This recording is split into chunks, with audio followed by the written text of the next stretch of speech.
أولئك لهم نصيب مما كسبوا والله سريع الحساب واذكروا الله في أيام معدودات فمن تعجل في يومين فلا إثم عليه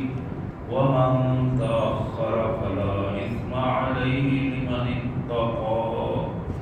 واتقوا الله واعلموا أنكم إليه تحشرون آمنت بالله صدق الله العظيم اللهم صل على سيدنا ومولانا عبدك ورسولك وحبيبك محمد النبي الأمي وعلى آله وأصحابه وبارك وسلم. اللہ کے پاک کلام قرآن مجید میں یہ دوسرا پارہ ہے اور سورہ البقرہ، دوسرا پارہ سورہ البقرہ آیت نمبر 197 سے لے کر 203 تک. سورہ البقرہ کی آیات 197 سے 203 تک یہ دوسرا پارہ ہے سورہ البقرہ. آئیے سب سے پہلے ان آیات مطالعہ کا مفہوم. اللہ کے مبارک نام سے بڑا مہربان، بہت زیادہ رحم کرنے والا ہے. الحج جو اشہر معلومات، حج کے مہینے جانے بوجھے ہیں، سب لوگ جانتے ہیں. یہ ایام حج بڑے واضح ہیں. فمن فرض فیہن الحج، ان ایام میں جو بندہ اس پوزیشن میں ہو کہ حج اس پر فرض ہو جائے، فلا رفث ولا فسوق ولا جدال فی الحج، اس کے لیے لازم ہے کہ یہ حج کی عبادت ادا کرتے ہوئے نہ تو کسی قسم کی بے حیائی کا مرتکب ہو اور نہ ہی کسی قسم کی نافرمانی کا مرتکب ہو اور نہ ہی اس سفر اور اس عبادت کے دوران جھگڑا، بدتمیزی یا کسی قسم کے جدال کا مرتکب ہو. وما تفعلوا من خیر یعلمہ اللہ، اور جس نے یہ فریضہ حج اللہ کے احکامات کے مطابق درست ادا کر لیا، اللہ بخوبی جانتا ہے اس نے یہ کام کتنا خوبصورت انداز میں ادا کیا. وتزودوا، حج پہ جانے والوں، ایمان والوں، حج پہ جاتے ہوئے راستے کا سفر خرچ لے لیا کرو تاکہ معاملے سے بچ جاؤ. وتزودوا، زیادہ راہ لے لیا کرو، راستے کے اخراجات پہلے تیار کر کے نکلو. فإن خیر الزاد التقوی، اور ہاں سن لو، سفر کرتے ہوئے کہیں بھی آپ نے جانا ہے، سفر کرتے ہوئے جو بہترین زاد راہ ہے وہ تقوی ہے. اپنے خرچ اخراجات تو تم کرو گے ہی، لیکن اپنے مالک سے رابطے میں رہو، اپنے اللہ سے مت کٹنا، اس کے رابطے میں رہنا، یہی تمہارا بہترین زاد راہ قرار پائے گا. واتقون یا اولی الالباب، اے عقل رکھنے والو، اللہ کا تقوی اختیار کرو، میرا تقوی اختیار. اللہ فرماتے ہیں واتقونی، مجھ سے ڈر جاؤ، میرا تقوی اختیار کرو،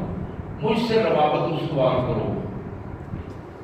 لیس علیکم جناح ان تبتغوا فضلا من ربکم، جب تم حج پر جا رہے ہو، حج پر جاتے ہوئے تم وہاں جا کر اپنے اللہ کا فضل تلاش کرتے ہو، کوئی روزی کا بندوبست کرتے ہو، کوئی کاروبار کر لیتے ہو اس عبادت سے فارغ ہو کر، تو تم پر کوئی گناہ نہیں ہے، کوئی حرج نہیں ہے.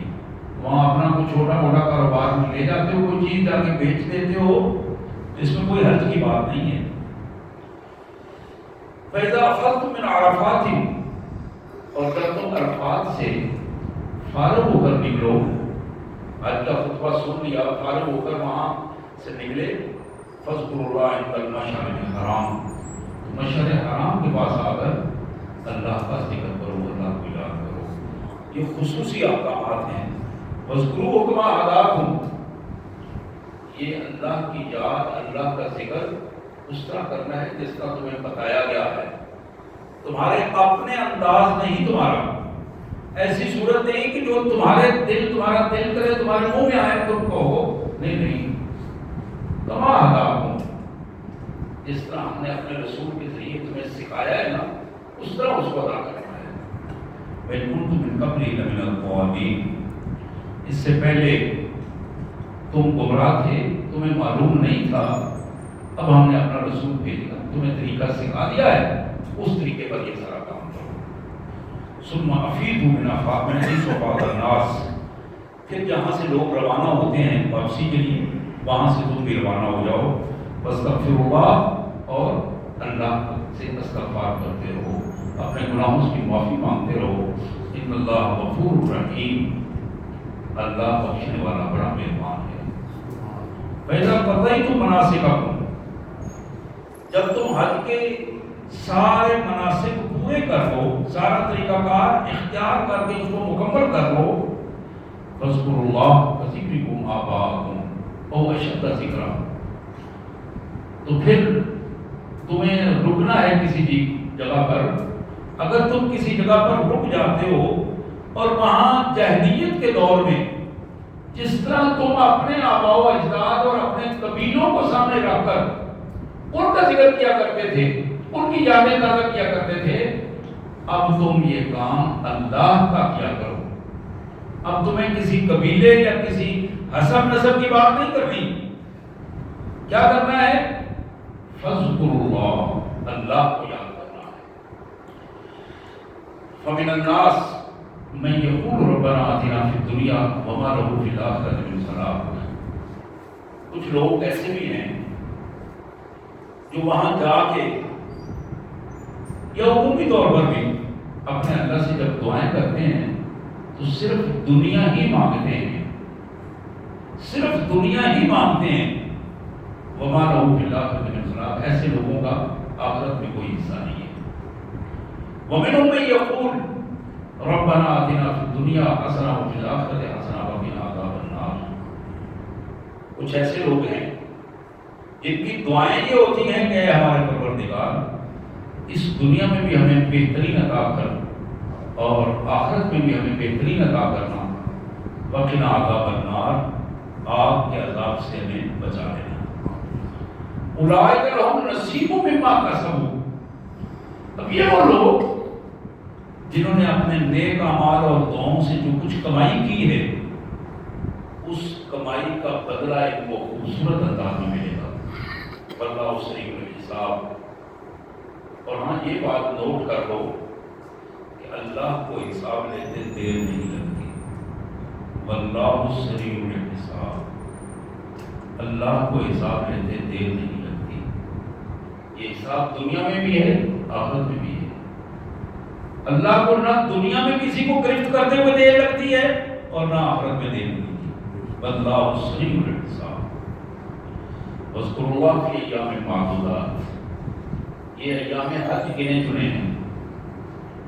ایام حج گنے چنے ہیں، ان میں کوشش کرو کہ پوری طرح اخلاص کے ساتھ اپنے آپ کو اللہ کے حوالے کر دو، اللہ کے لیے ہو کر رہ جاؤ، اللہ کی یاد کو طاری کر لو اپنے اوپر ان دنوں میں۔ فمن تعجل فی یومین فلا اثم علیہ، جو بندہ حج کے ان 2 دنوں میں اپنا کام مکمل کر لے، واپس چلا جائے، فلا اثم علیہ، اس پر بھی کوئی حرج نہیں ہے، کوئی گناہ نہیں ہے۔ ومن تاخر فلا اثم علیہ، جو بندہ وہاں رہ جائے آرام سے اپنے مناسک کو ادا کرنے کے بعد آرام سے وہاں رہے اور کچھ دیر زیادہ رہنا چاہے، اس پر بھی کوئی حرج نہیں ہے، کوئی گناہ نہیں ہے۔ لمن اتقى، ایک بات ذہن میں رکھو، ان دونوں معاملات میں رضا اللہ کی ہونی چاہیے، تمہارا فیصلہ اپنا نہیں، اللہ کی رضا کے لیے فیصلہ کرو، یہ کام اس کے لیے ہے جو تقوی اختیار کرنے والا ہے۔ واتقوا اللہ، اللہ سے ڈرتے رہو، وَاعْلَمُوا، اور جان لو، أَنَّكُمْ إِلَيْهِ تُحْشَرُونَ، تم اسی کی طرف لوٹ کر جاؤ گے۔ سبحان اللہ و بحمدہ سبحان اللہ العظیم صلی اللہ علی النبی وعلی آلہ واصحابہ وازواجہ وبناتہ وبارک وسلم۔ حضرات، یہ آیات تھی سورہ البقرہ کی دوسرے پارے سے، آیت نمبر 197 سے لے کر آیت نمبر 203 تک۔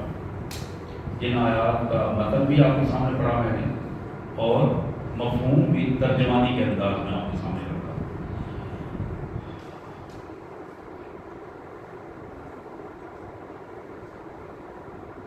کل ممکن ہے یکم ذی الحجہ اور ایک نظام ہے مالک کا کہ اللہ کی رحمتوں کا یہ ماہ مبارک، اس کے پہلے 10 دن جنہیں رمضان المبارک کے بعد سب سے زیادہ بابرکت قرار دیا گیا ہے، سب سے زیادہ بابرکت قرار دیا گیا ہے، اور اس کی بنیاد کیا ہے؟ اس کی بنیاد حج ہے، یہ عبادت ہے۔ نماز، روزہ، حج، زکوٰۃ، یہ وہ 4 ارکان ہیں جو شہادتین کے بعد ہر بندہ مومن پر لازم ہیں۔ سب سے پہلے اسے ایمان لانے کے لیے شہادتین 2 اقرار کرنے پڑتے ہیں۔ اللہ وحدہ لا شریک کا اقرار، اشہد ان لا الہ الا اللہ وحدہ لا شریک له، اور دوسرا اقرار اور شہادت یہ ہے واشہد ان محمدا عبدہ ورسولہ۔ ان شہادتین کے بعد جس طرح نماز اسی طرح روزہ، جس طرح نماز اور روزہ اسی طرح زکوٰۃ، اسی طرح حج، چاروں برابر انداز میں۔ میں حدیث مبارک پڑھ رہا تھا، نبی محترم صلی اللہ علیہ وسلم نے فرمایا ان 4 بنیادی ارکان میں سے ایک آدمی 3 ارکان کو تو بڑی بخوبی ادا کرتا ہے، ایک رکن جان بوجھ کر چھوڑ دیتا ہے، وہ بندہ مکمل مسلمان نہیں ہے۔ جس نے جان بوجھ کر بغیر کسی شرعی عذر کے اس کو چھوڑ دیا، اس کے ایمان میں بھی شک کیا جائے گا کہ وہ شاید ایماندار ہے بھی کہ نہیں ہے۔ جس طرح نماز کے بارے میں اللہ کے رسول صلی اللہ علیہ وسلم نے ارشاد فرمایا من ترک الصلاۃ متعمدا فقد کفر، جس نے جان بوجھ کر نماز چھوڑ دی، اس نے کافروں کا رویہ اختیار کیا۔ یہ محتاط ترجمہ ہے جو کیا جاتا ہے، اس کا بڑا محتاط رہے گا، ورنہ سیدھا سادہ ترجمہ یہ ہے کہ وہ کافر ہو گیا۔ بالکل اسی طرح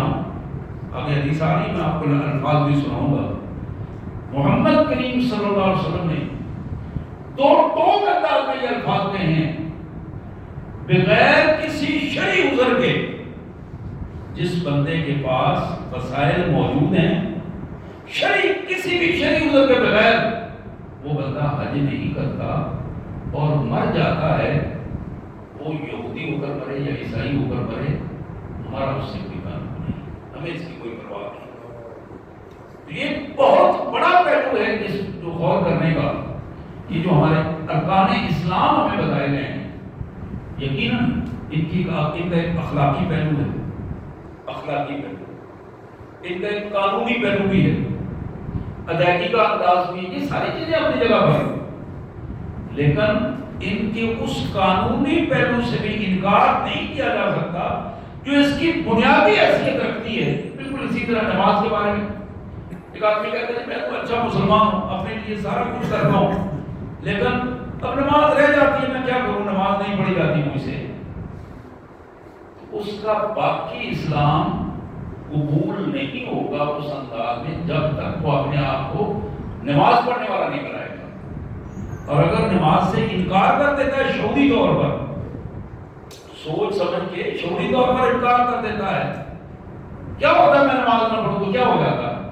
نعوذ باللہ کلمہ کفر اگر اس کی زبان سے نکل جاتا ہے، جب میں نہیں پڑھتا ہوں نماز، نہیں رکھتا ہوں روزہ، نہیں کرتا ہوں حج، میرے حج نہ کرنے سے کیا فرق پڑ جائے گا؟ اس قسم کے جملے جو عمومی طور پر شیطان منہ سے کہلوا دیتا ہے، یہ وہ چیزیں ہیں جو اس باریک سے فرق کو ختم کر دیتی ہیں جو اسلام اور کفر کے درمیان ہے۔ جناب محمد کریم صلی اللہ علیہ وآلہ وسلم کا ارشاد گرامی، یہ مسلم شریف کی حدیث جو جناب ابو ہریرہ رضی اللہ تعالی عنہ کے حوالے سے، خطبنا رسول اللہ صلی اللہ علیہ وسلم، اللہ کے رسول صلی اللہ علیہ وسلم نے ایک دن ہمیں خطبہ ارشاد فرمایا، فقال ایھا الناس، آپ نے فرمایا کہ لوگوں، قد فرض علیکم الحج فحجوا، اللہ نے تم پر حج فرض کر دیا ہے، اب تمہاری ذمہ داری یہ ہے کہ جس طرح تم باقی فرائض ادا کرتے ہو اسی طرح تم حج کے اس فرض کو بھی ادا کرو۔ فقال رجل اکل عام یا رسول اللہ، ایک آدمی، ایک صحابی نے عرض کیا، اللہ کے رسول صلی اللہ علیہ وسلم ہر سال حج فرض ہوگا؟ اسی مسلم شریف کی، ترمذی شریف کی دوسری حدیث میں آتا ہے کہ یہ غالباً اقرا بن حابس تھے رضی اللہ تعالیٰ، آؤٹ اسپوکن تھے، اکثر بول پڑتے تھے۔ جب انہوں نے یہ بات کہی، سکت رسول اللہ صلی اللہ علیہ وسلم، رسول اللہ صلی اللہ علیہ وسلم خاموش رہے، حتی قال ثلاثا، اس بندے نے ایک دفعہ کہی بات، دوسری دفعہ کہی، تیسری دفعہ کہی، آپ نے کوئی جواب نہیں دیا، خاموش رہے۔ پھر آپ نے ارشاد فرمایا، لو قلت نعم لوجبت،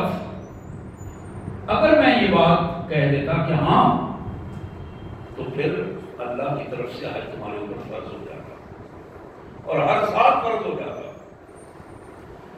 پھر آپ نے ارشاد فرمایا، مستطعتم، تم اس کی استطاعت نہ رکھتے، ہر سال اپنے گھر سے جا کر حج کرنا تمہارے لیے مشکل ہو جاتا۔ اور آپ نے فرمایا، ثم ضروري ما ترکتم، میرے ساتھیو، جب تک میں تمہیں چھوڑے رکھوں تم مجھ سے الگ رہا کرو، یعنی خود بخود جب تک میں تمہیں سوال کی اجازت نہ دوں خود بخود سوالات نہ کیا کرو۔ فإنما هلك من كان قبلكم بكثرة سؤالهم واختلافهم على أنبيائهم، تم سے پہلے بہت ساری امتیں اس لیے ہلاک کر دی گئی کہ وہ سوال زیادہ کیا کرتے تھے، بلا مقصد سوال کیے چلے جاتے تھے، اور ایک بہت بڑی غلطی ان کی یہ تھی، اپنے انبیاء کے ساتھ آرگومنٹ کرتے تھے، یہ کام کس طرح ہوگا، یہ کام کیوں ہے، یہ کیوں ہے، اس وقت کیوں نہیں ہے۔ دین میں جو چیزیں طے کر دی گئی ہیں ان کے بارے میں بحث و تمیز کرنا اس کی اجازت نہیں ہے۔ جو اللہ نے ارشاد فرما دیا ہے اس پر عمل کرنا ضروری ہے، نہ کہ بحث و تمیز کر کے اس کو مشکوک بنا دینا۔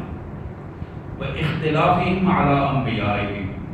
اپنے نبیوں کے ساتھ ان کا بحث مباحثہ، اپنے انبیاء کے ساتھ آرگومنٹ،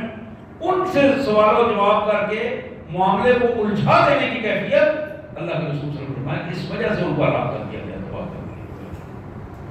فَإِذَا أَمَرْتُكُم بِشَيْءٍ فَأْتُوا مِنْهُ مَا اسْتَطَعْتُمْ، میرے ساتھیو، جب میں تمہیں کوئی حکم دوں، اللہ کی طرف سے دین کا کوئی حکم دوں، جتنی تمہارے اندر ہمت ہے اس پر عمل کر دو۔ وَإِذَا نَهَيْتُكُم مِّن شَيْءٍ فَدَعُوهُ، اور جس چیز سے میں تمہیں روک دوں اس کو چھوڑ دو، اور یہی تمہارا دین مکمل کر دے گا۔ یہ دو چیزیں تمہارا دین مکمل کر دے گا۔ قرآن نے بھی یہی کہا ہے، وَمَا آتَاكُمُ الرَّسُولُ فَخُذُوهُ وَمَا نَهَاكُمْ عَنْهُ فَانْتَهُوا، بالکل وہی الفاظ ہیں جو قرآن کے الفاظ ہیں۔ محمد کریم صلی اللہ علیہ وسلم نے فرمایا کہ میرے ساتھیوں، جس چیز کا میں تمہیں حکم دوں اس کو کر گزرو، اور اپنی ساری صلاحیت لگاؤ اس میں، اپنی صلاحیت لگا کے اس پر عمل کرو، اپنی ہمت سے بڑھ کر نہیں، اپنی استطاعت کے اندر رہ کر۔ اور جس چیز سے میں روک دوں اسی مرحلے پر وہاں سے رک جاؤ اور اپنی پوری صلاحیتیں استعمال کر کے وہاں سے رکے رہو. یہی تمہارا دین ہے, یہی تمہارا دین ہے. سبحان اللہ و بحمدہ سبحان اللہ العظیم. میں پڑھ رہا تھا اس حدیث مبارک کے ساتھ ہی مسند احمد اور سنن نسائی کی ایک حدیث مبارک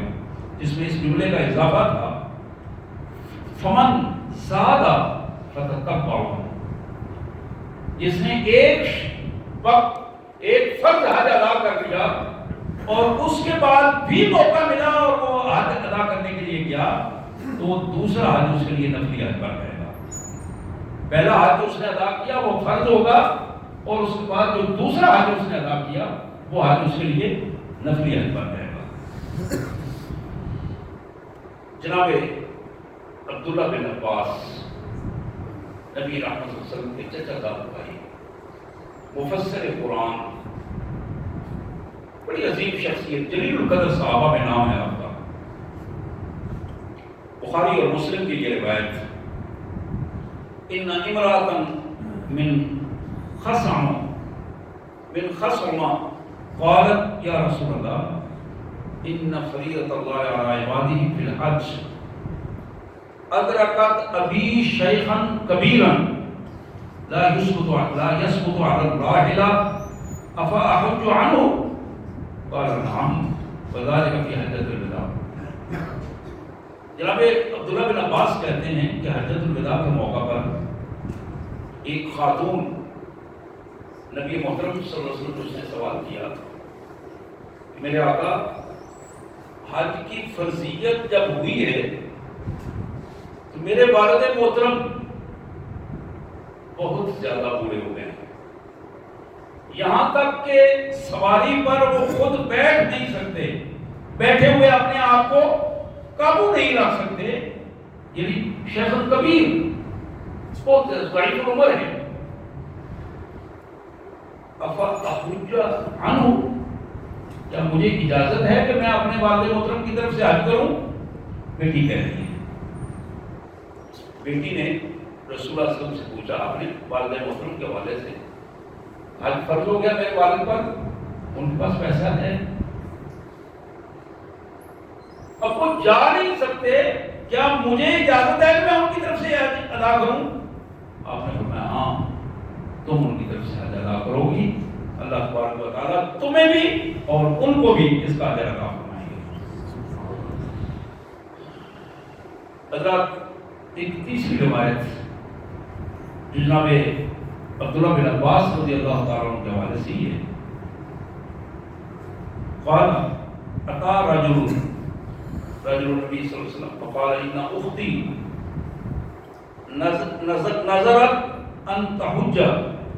وانها ماتت.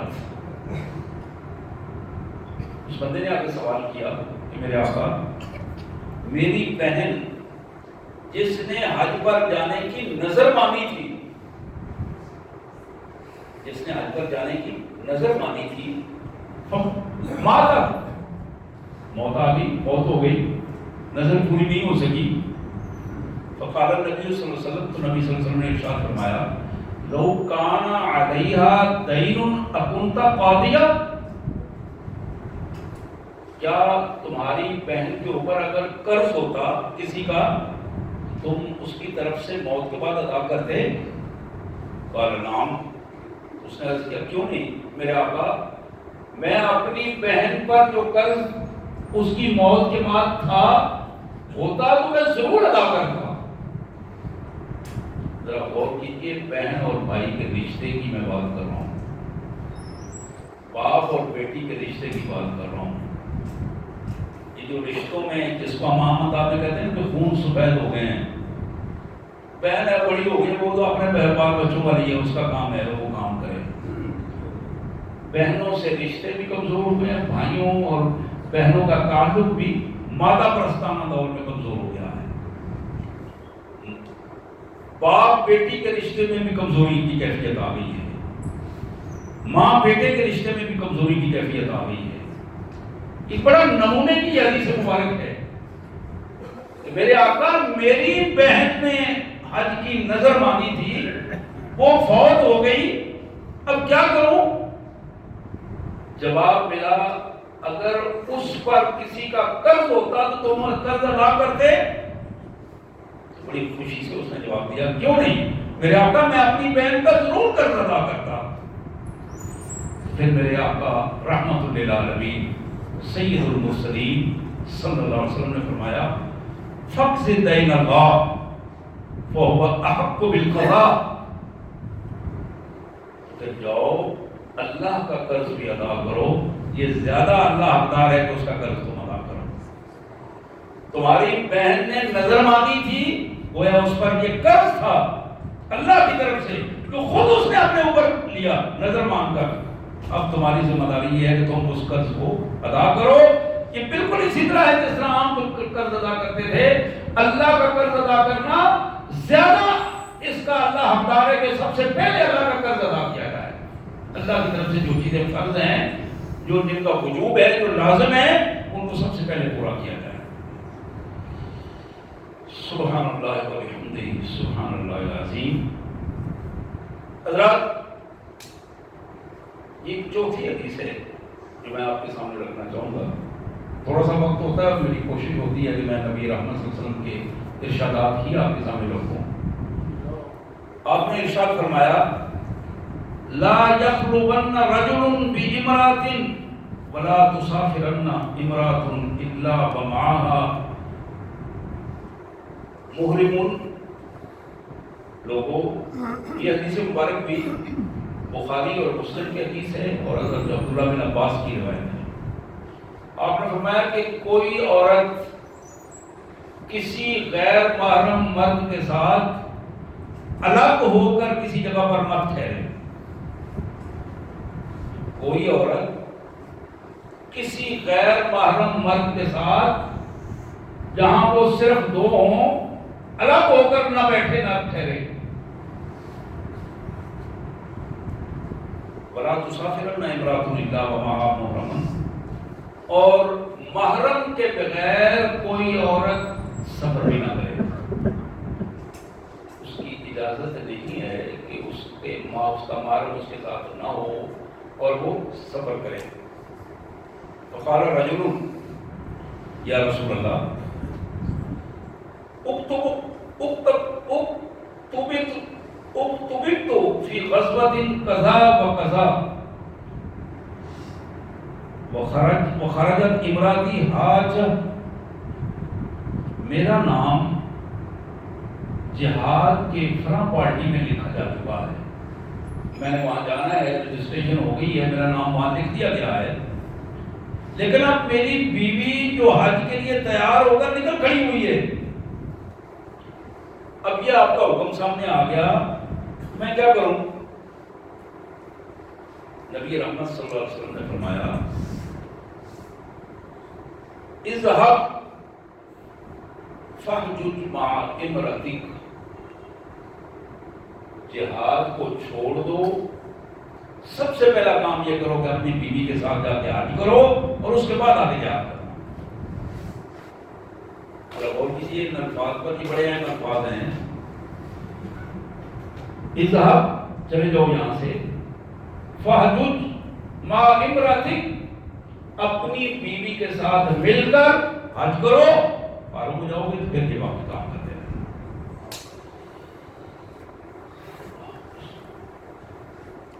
بخاری اور مسلم کی اور حدیث جو جناب ابو ہریرہ رضی اللہ تعالیٰ عنہ کے حوالے سے ہمارے سامنے، میرے آقا صلی اللہ علیہ وسلم نے فرمایا لا تسافر امرأة مسیرۃ یوم ولیلہ الا معها ذو محرم، کوئی عورت جو مسلمان ہے، اسلام قبول کیا ہے، اسلام اس کو اجازت نہیں دیتا کہ وہ ایک دن اور رات کا سفر بغیر محرم کے ادا کرے۔ یہ ایک بالکل کلیئر فیصلے کے طور پر نبی رحمت صلی اللہ علیہ وسلم نے حج کے طور پر یہ بات بتا دی کہ چھوٹا موٹا سفر اگر دو چار خواتین مل کر کر لیں، اس میں تو اجازت ہے کہ جہاں اپنے گاؤں سے دوسرے گاؤں تک، لیکن شام سے پہلے پہلے گھر واپس آ جائے، لیکن جہاں ایسا سفر ہے کہ وہ سفر اتنا دور ہے کہ ایک دن رات کا سفر بن جاتا ہے، جہاں راتوں کا گزارنے کا مسئلہ آتا ہے، وہاں خصوصی طور پر حکم فرما دیا کہ بغیر اپنے محرم کے، محرم کیا ہے آپ جانتے ہیں، باپ ہے، بیٹا ہے، بھائی ہے، دادا ہے، سگا چچا ہے، سگا ماموں ہے، داماد ہے، یہ سارے محرم ہیں جن سے اس خاتون کا نکاح نہیں ہو سکتا شرعی طور پر، وہ محرم ہے۔ نبی محترم صلی اللہ علیہ وآلہ وسلم سے ایک آدمی نے سوال کیا، یہ ترمذی کی روایت ہے، جناب عبداللہ بن عمر رضی اللہ تعالیٰ عنہ کی یہ بیان کردہ روایت، جاء رجل الی النبی صلی اللہ علیہ وسلم، ایک آدمی آیا اور اس سے پکارا یا رسول اللہ، اس نے آ کے عرض کیا اللہ کے پیارے نبی صلی اللہ علیہ وسلم ارشاد فرمائیے ما یوجب الحج، حج کے لیے کیا چیز لازم ہے؟ تو نبی رحمۃ اللہ نے فرمایا الزاد والراحلہ، تمہارے پاس تمہارے گھر سے لے کر حج کے مقام تک سواری کا بندوبست ہونا، اور اس کا اخراجات، تمہارے کھانے پینے کے اخراجات، یہ دو چیزیں اگر تمہارے پاس موجود ہیں، ایمان کے بعد ذات راہ ہے اور سواری ہے، تو تمہارے لیے لازم ہے کہ تم حج کرو۔ یہ دو چیزیں تمہارے اوپر حج فرض کر دی گئی۔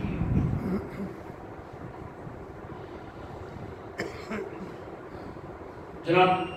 نبی رحمت صلی اللہ علیہ وسلم کا فرمان جو دارمی میں ابو امامہ رضی اللہ تعالیٰ عنہ کے حوالے سے، من لم یمنعہ من الحج حاجتا ظاہرہ او سلطان جائر او مرض حابس فمات ولم یحج فلیمت ان شاء یہودیا او ان شاء نصرانیا۔ اگر کوئی بندہ ایسا ہے جس نے کلمہ پڑھا ہے اور اس بندے کو کوئی شرعی عذر اس کے لیے نہیں ہے کہ وہ حج سے رک جائے، کوئی ظاہری ایسا شرعی عذر نہیں ہے، یا کسی ظالم سلطان کا وہ رعایا ہے اور اس نے اسے روکا ہے، یا پھر ایسی کوئی بیماری لگ گئی ہے کہ جس بیماری کی وجہ سے وہ نہیں جا سکتا، ان تینوں چیزوں میں کوئی چیز بھی ایسی نہیں ہے اور اس نے حج نہیں کیا، اسے موت آ گئی، میرے آقا کا فرمان ہے وہ یہودی مرا یا عیسائی مرا، ہمارا اس سے کوئی تعلق نہیں، ہمیں اس کی کوئی پرواہ نہیں، اس لیے کہ اس نے اللہ کے رسول صلی اللہ علیہ وسلم کو اللہ کا حکم نہیں مانا، اللہ کے رسول کا حکم نہیں مانا۔ حضرات کی آخری حدیث ہے، مسند احمد کی حدیث ہے، جناب عبداللہ بن عمر رضی اللہ تعالیٰ عنہ کے حوالے سے، اذا لقیت الحاج، جب ایک حاجی حج کر کے واپس آتا ہے، فسلم علیہ،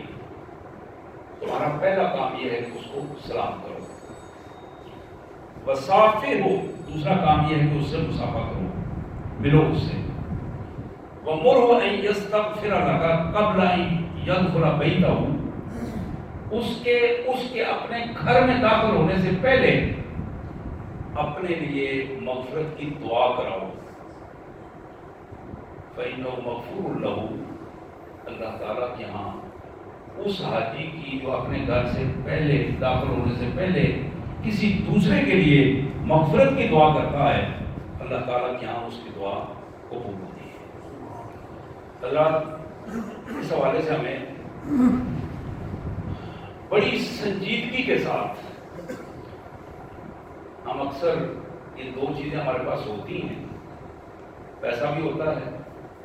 زیادہ راہ بھی ہوتا ہے، ٹکٹ بھی ہوتی ہے جانے کی، لیکن بہت ساری وہ مجبوریاں جنہیں ہم خود مجبوریاں بنا لیتے ہیں وہ ہوتی ہیں، اور پھر نتیجہ یہ نکلتا ہے کہ ہم حج سے رہ جاتے ہیں۔ موت کا نہیں پتہ، جن بہن بھائیوں پر حج فرض ہے ان کی ذمہ داری ہی بنتی ہے اس نے نیت کے ساتھ اس کی تیاری کریں، اللہ ان کو توفیق عطا فرمائے. باقی دعوانا الحمدللہ رب العالمین.